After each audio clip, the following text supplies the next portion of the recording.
सलग तिसऱ्यांदा पंतप्रधान नरेंद्र मोदी हे निवडणूक लढवत आहेत, तर तुम्ही मतदान कोणाला करणार?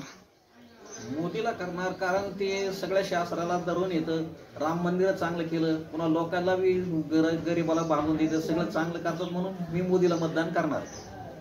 बर बर.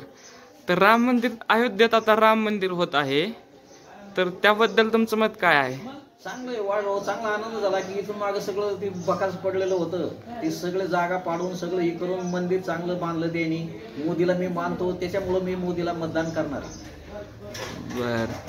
आता महाराष्ट्रात एकीकडे महाविकास आघाडी आणि भाजपमध्ये लढत होणार आहे, तर तुम्ही उद्धव ठाकरेंना मतदान करणार की पंतप्रधान नरेंद्र मोदींना मतदान करणार? जे उद्धव ठाकरे चांगले आहेत, त्याने काय दोघांनी एकत्र यावा, मी मोदीला मतदान करणार आहे असं मी म्हणतो. म्हणजे धार्मिक आहेत म्हणून त्यांनी दोघांनी एकत्र यायला पाहिजे. उद्धव ठाकरे आणि मोदी यांनी एकत्र यायला हवं असं तुमचं मत आहे? बर बर. मग आता मतदान तुमचं नक्की कोणाला असेल फायनल? मोदी, कारण ते सगळे गरीब लोकांकडे पाहते, मंदिर करते, सगळे रोड बी सगळ्या जगात सगळंच काय चांगले हे पंतप्रधान आल्यापासून चौकड सगळं चांगलं चाललेलं आहे, म्हणून मला वाटतं मोदीला मतदान करणार आहे मी.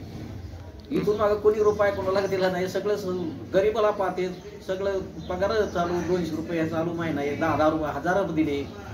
याच्यासारखा पंतप्रधान कधी झालेलाच नाही आणि होऊ शकत नाही. शिवाजी महाराजांच्या मागे यांचाच नंबर आहे, मोदी साहेब.